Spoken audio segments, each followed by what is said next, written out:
Thank you very much, Bert. It's always a pleasure, to be speaking in this department, and there are lots of familiar faces in the public, and I say hi to everybody. And I'm going to start immediately sharing my screen and talking about this the contribution of Olli Miettinen, so that we have time then for a discussion. So I'm going to share my screen.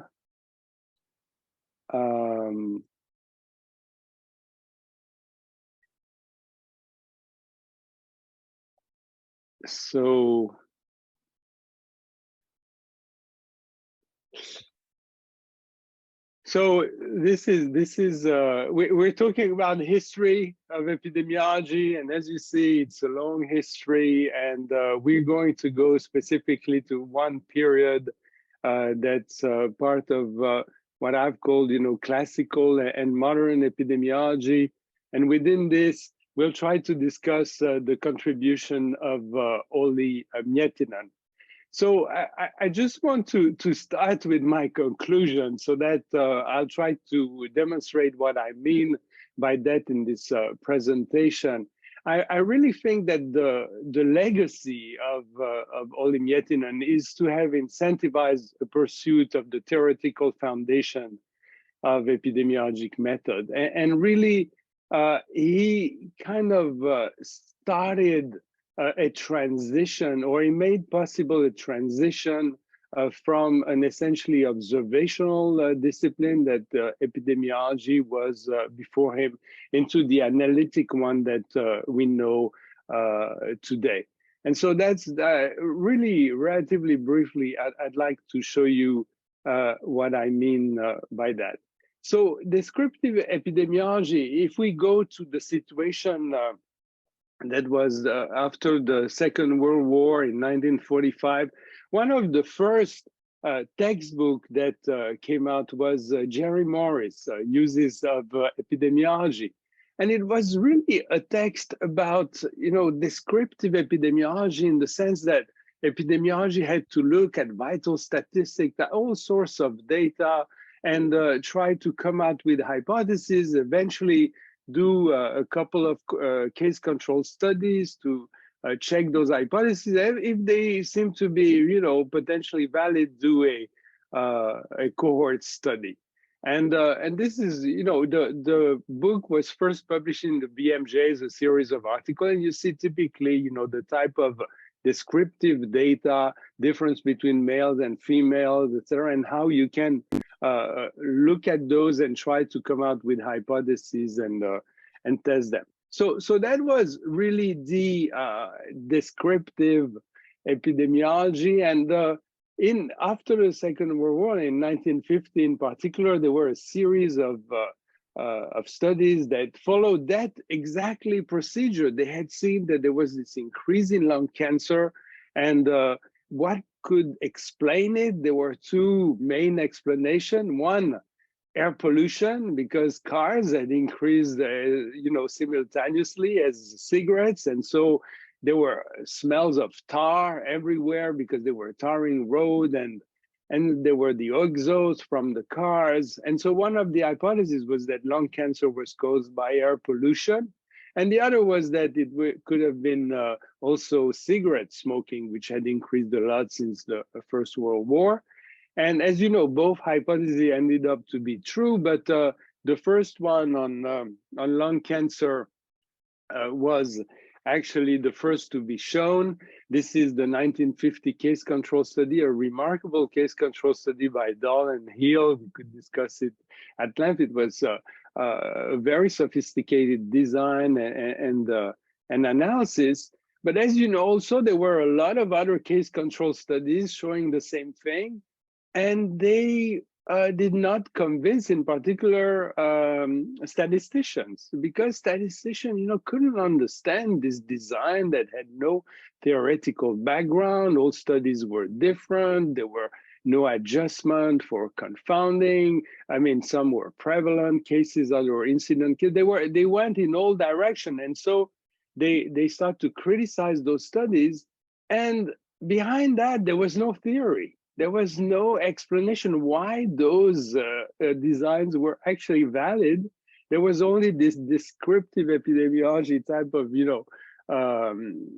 of approach that Morris had described. And it took actually almost 9 years of controversies until the first theoretical paper about case control study came out by those two epidemiologists and statisticians. So who are they? And I put, the iPhone here to help you. So this is Nathan Mantel and Hansel. And so they published this paper that has been the most cited epidemiologic paper for at least 10 years after its publication, and which was the first. It was a long, large article, and it was the first really. It was almost a text on how to conduct case control studies, which were still called retrospective studies, and how to compute an odds ratio, and especially, to adjust for some confounding using the Mantel-Hansel odds ratio. And so that was really the first foundation of a theory for an analytic epidemiology.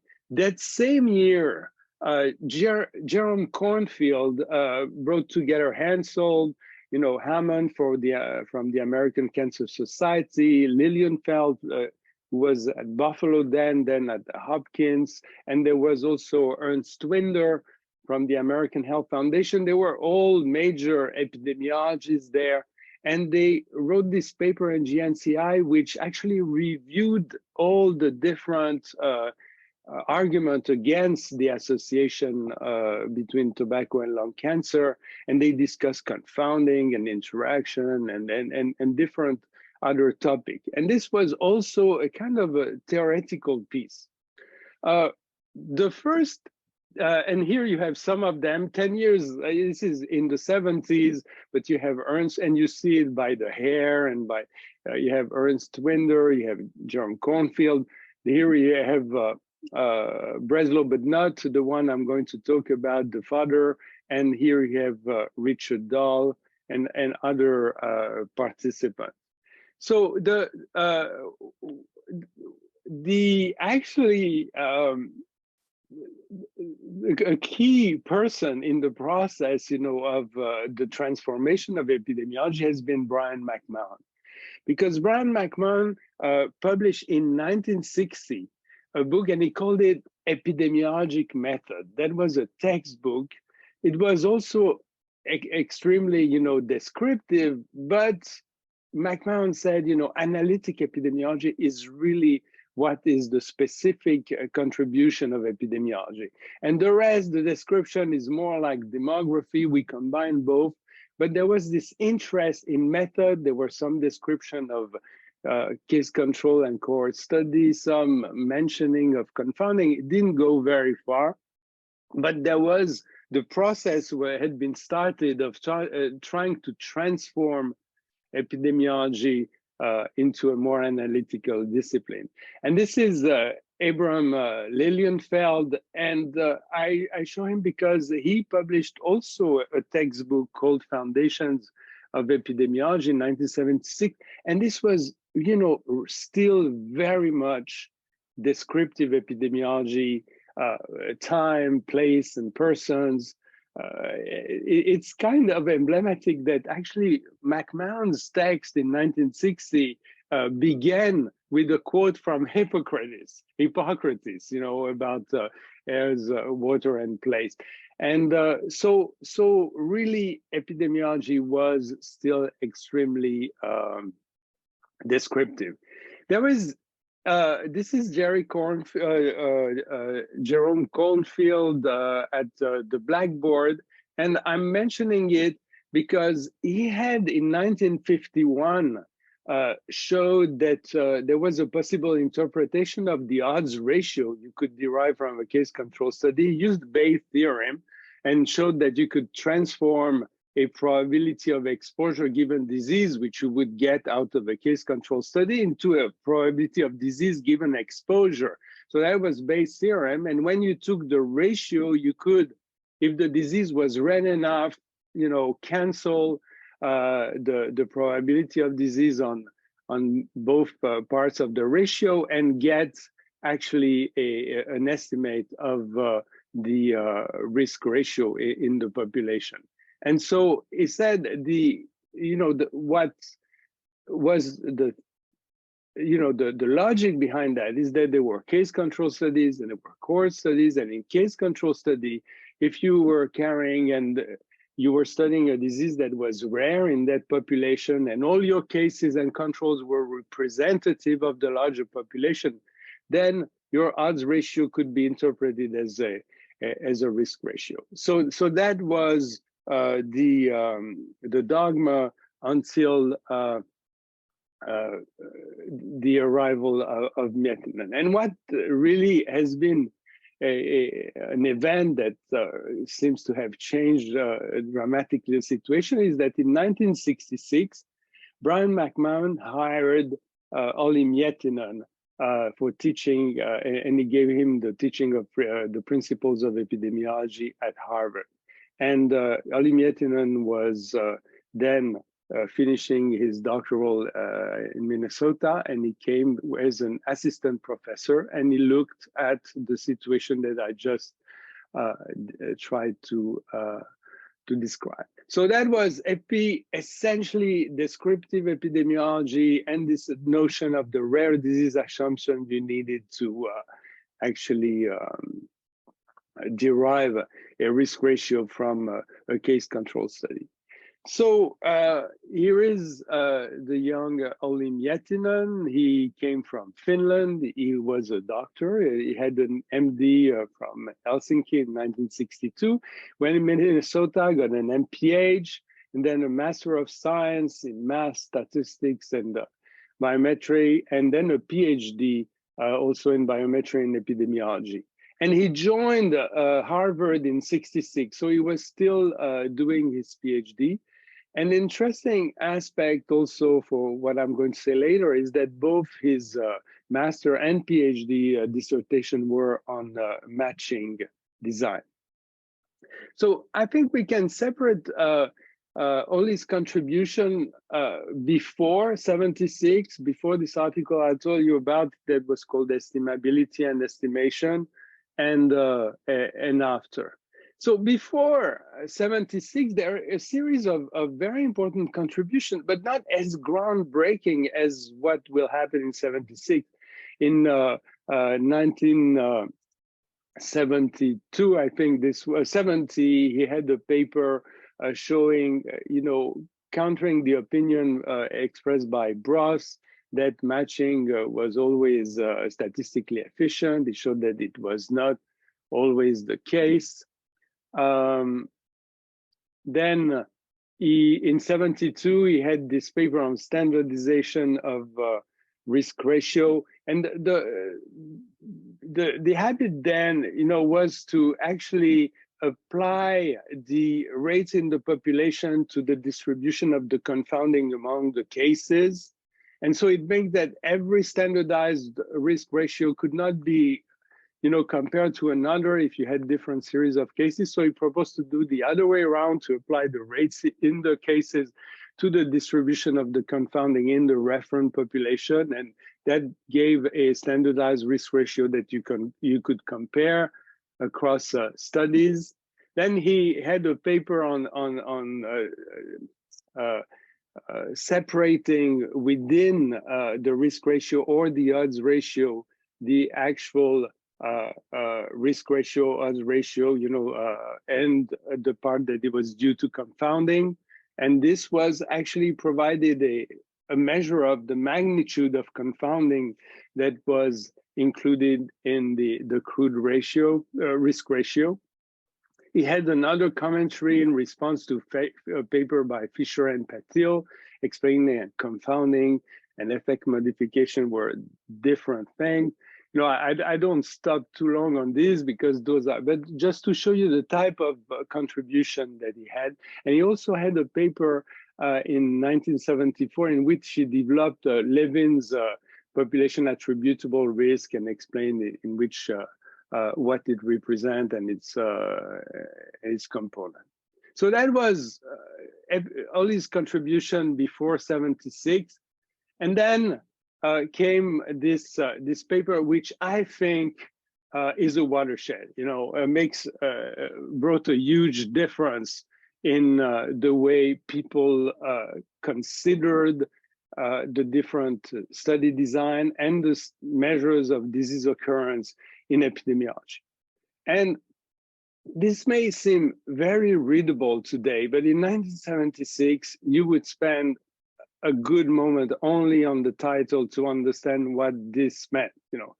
This was Oli's style. Was he wanted to be extremely accurate, used a lot of new terms, things we were not used to, case reference instead of case control, etc.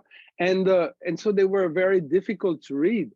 But what he was proposing is that the perspective that epidemiologists had until then on what is a case control, what is a cohort study, and this issue of the rare disease assumption were not needed when you adopted a different perspective on the population in which the studies were done. And in this paper, there was this figure, this graph that summarized his vision that you actually epidemiologic studies were conducted in a dynamic population, evolving across time. And there was in kind of a steady state, at least you needed to have a period that was short enough so that all the different parameters remain stable in this population. And you had a non-exposed prevalence pool and the exposed prevalence pool.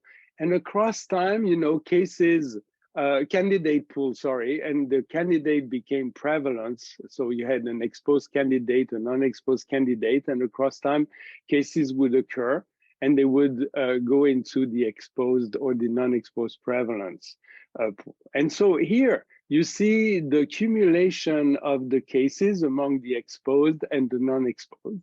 And in here, you had two ways in which you could actually measure the ratios between those two groups or the difference. You could either compute the cumulative incidence, as he called it, which was a measure of risk, or you could have the instantaneous incidence, which he called incidence density, and which gave you actually the rate.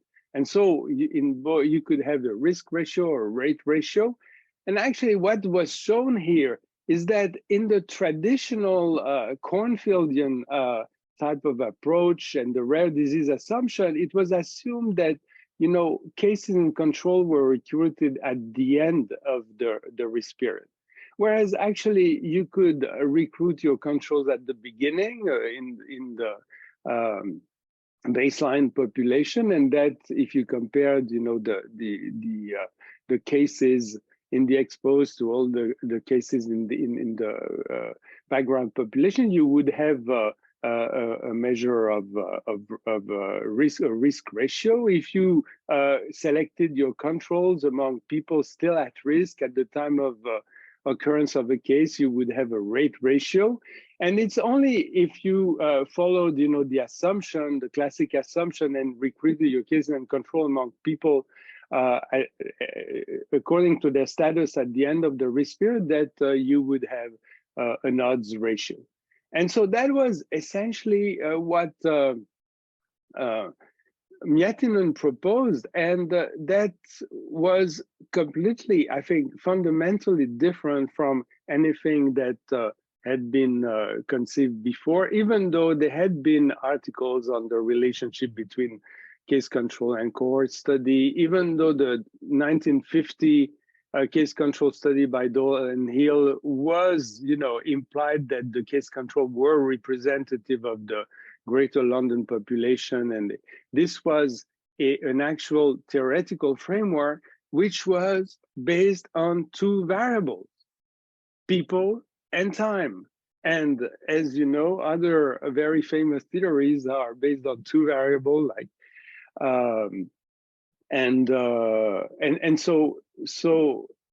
I'm very sure, because I interviewed Holly, that he was very proud of the fact that he could actually provide the foundation for most study design and most measure of disease occurrence based on those two variables only. So I propose that you hear Holly himself talking about this. Very nice that you had a figure about this thing. But depicted there is a stationary dynamic population in motion over time, so that the population has its particular segments according to the exposure history, exposed, unexposed, or non-exposed, and then the entire candidate pool where you might have those events occurring. And so the idea is to get people understand that it is not that every study or causality is a matter of following a cohort. An etiologic study is typically, by far, a matter of following a dynamic population.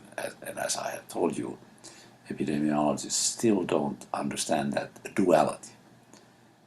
A dynamic population is defined by a state of being, such as citizenship in a country or population membership in a city or whatever. And so it has turnover of membership, because the state is a transient state. You are a member through the duration of that state. So the population is open for exit, dynamic population. And the alternative is a cohort, which again people don't understand. It is a population defined by finally an event occurring. And once the event occurs, you remain a member for the rest of time, meaning through death and eternity. Okay, so that was an extract of this, but he described this this figure, and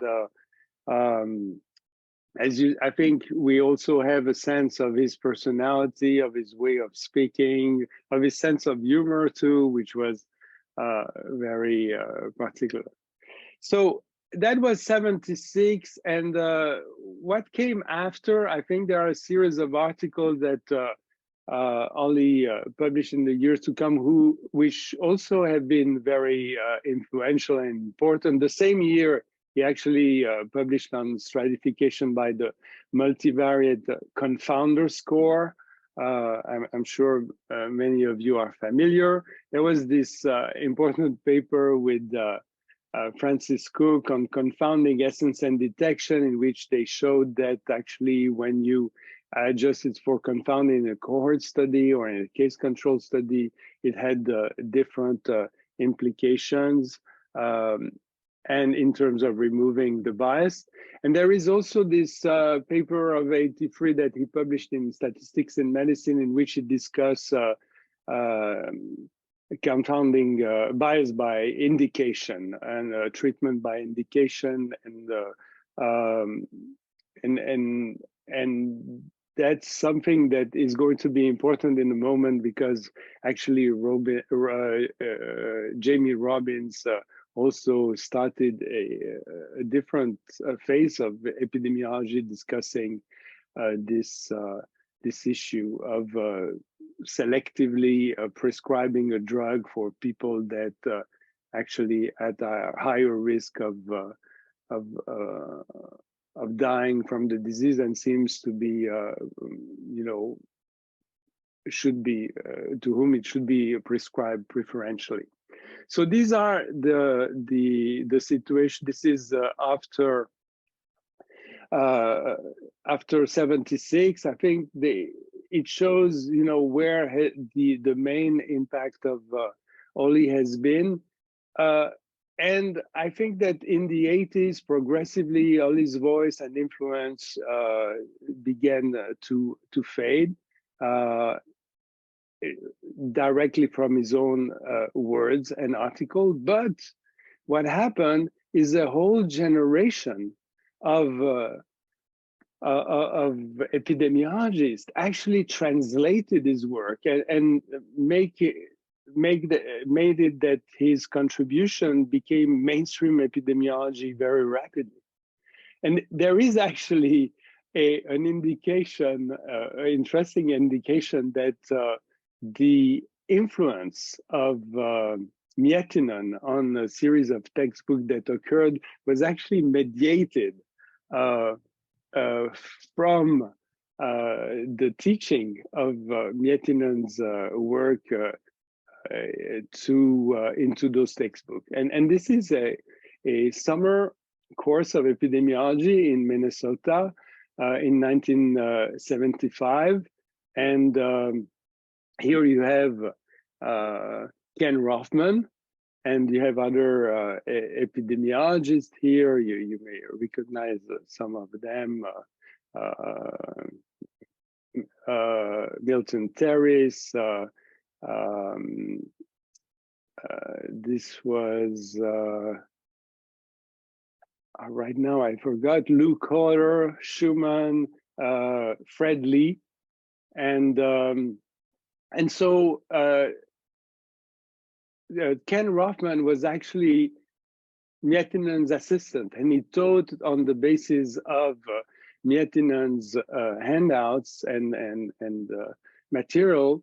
And in this, among the students here, you have this person who is Hal Morgenstern. And Al Morgenstern learned from Miettinen's theory here, and he went back to UNC where he was a student and discussed the content with two seasoned epidemiologists and statisticians, and they actually, who were Kleinbaum and Cooper, and they actually published in 1982 the first textbook which presented Miettinen's ideas to a larger public in a way that was understandable for a large public too. Because until 1982, very few people understood what Miettinen wrote. And it's different today, but then it was very difficult. And you have this series of books that actually presented the material that Miettinen had contributed to develop. And of course, each of those authors contributed themselves to the clarification. It's not only that they reproduced what Miettinen said, but they interpreted and they developed it and they made it and they extended its applicability. And there was this Schlesserman case control study in 1982. Finally, in 1985, only Miettinen published his own text, which I think is the best reading. If you want to understand Miettinen's thinking, that's where you should start. It's still very readable. Of all the textbooks from that time, it's the fresher. It's still very interesting reading. And then came in 1986 Modern Epidemiology by Ken Rothman, which was dazzling in its clarity and its organization, and really made all this modern approach to epidemiology the mainstream, and everybody could access this. The book was extremely well written. Its organization has influenced all the textbooks that have been published on this type of epidemiology since then. So that 86 marked, I think, the moment in which really all the field was acquired to Miettinen's idea, and largely thanks to the generation of scholars that have worked with him or have known his work, or have learned from him, or even have debated with him and opposed his view. I think of all the texts, there are those two that had a special place. It was the two books prepared by Breslow and Dates, which had the advantage of being very practical. They had known database that were available, and you could use those database from the British doctor study, from here in the core study, from and different case control study. You could use those databases and actually apply the different methods and really understand what had been Miettinen epidemiology. So I think at this point, we can say that epidemiology is a corpus of analytic and inferential methods. These are the chapters in Rothman's book, and you'll find them in many of the books after. There were study design, measure of disease occurrence, confounding, bias, sometimes including confounding, interaction, and causal inference. And again, there were several components of this text which were in which Rothman had contributed more to the conceptual development than Miettinen, I think. And but at this point, epidemiology had moved from being essentially descriptive to analytic, to the point that the old epidemiology was not taught anymore. I want to stress a couple of things before, when I say epidemiology became Miettinen, that's partly true. I think everybody used and integrated the methods that Ollie has developed, but there was a huge resistance of limiting epidemiology to this theoretical framework based on person and time. Many epidemiologists wanted to insist that their role went beyond that. It was to transform society, to look at the larger picture. Tony McMichael had a famous article in AJE about prisoners of the proximate and the importance to go, to move from the data analysis and the strict data design, epidemiologic results to the larger societal and global picture. Anna Diaz-Roux wrote about the importance to consider the context, and in particular the social context. You see here she published in the American Journal of Public Health, and maybe something that people will in some way recognize is that I've improved at least the cover of the journal. That was not great then.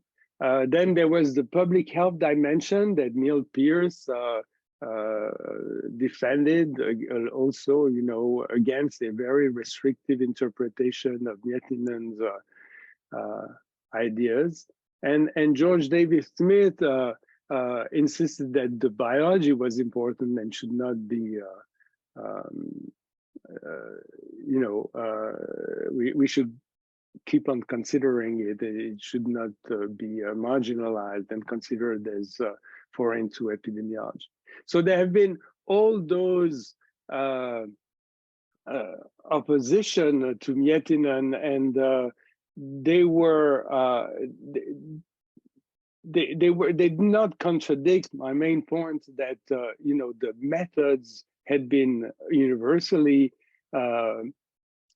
adopted, but restricting epidemiology to a corpus of method was something that many epidemiologists opposed. And I think 1986 is a very convenient date because that's the date at which James Robbins published his article on the solution that he had found to the healthy worker survivor effect, in which he applied ideas and potential outcome framework that had been developed by Rubin more than 10 years before. And this is a very interesting article because you can see it has more than 100 pages. The first time I saw it, maybe 20 years ago, it looked for me as a technical report, absolutely impossible to read. And it would have been in Chinese, it wouldn't have changed anything for me. And I've thought about it, but trying to use, alternate explanation from people who have translated James Robbins' ideas in a more digestible way. But very interestingly, every time now and then I went back to it. And this summer I tried to read it again, and all of a sudden I could read it. And what happened in the meantime is that I know the ideas. I've took courses with Miguel Hernan, with different different teachers of that method. I applied them to my own research, and it actually, you start to get into this idea: the copper smelters, the gases of arsenic, and what happened if you analyze the data with the traditional approach, which would have been the Miettinen, and when you use the alternate approach. And so it's what happens here, and I'm stressing this because that's what happened also to Miettinen's articles. When they were first published, they were very difficult to understand, but now you can read them quite easily. And I think this material is also becoming much more mainstream and easier to understand, and people may even access those original articles. But what happened is 1986, we entered a really a new phase in the history of epidemiology with a set of new methods, new approaches that brought us away from the strictly Miettinian phase. So I want some caveat. I mean, 1976, 1986 is a very useful decade. Is it really a historical period? I don't know. There's much more work to be done to actually understand what has been the specific role of Miettinen and the people he worked with. There should be interviews of people who are still alive, and it's a very complex phase. And the 70s and 80s have been one of the most productive and creative period of the history of epidemiology. So it's important to understand that 76, 86 may be just a convenient way of talking about those issues. And also, it's, Miettinen's contribution was fundamental, essential, but most of his impact has been due to people who actually understood his ideas and were able to disseminate them in a much clearer way. And of course, in this process, you just don't reproduce, but you contribute also. So it's a very rich history. But I still think that there is one thing that we cannot take away from Miettinen, is that he really incentivized, through this generation of a researcher, a pursuit of theoretical foundation of epidemiologic method. And really through, many brilliant minds engage in it after him and contribute to enrich it. But the process of this transition from an essentially observational discipline to an analytical one was in some way made possible by Miettinen's thinking and new perspective on the theoretical framework for epidemiology. And so I think we can't take that legacy away from him. So that's it. Thank you very much. I think we have a little bit of time to discuss if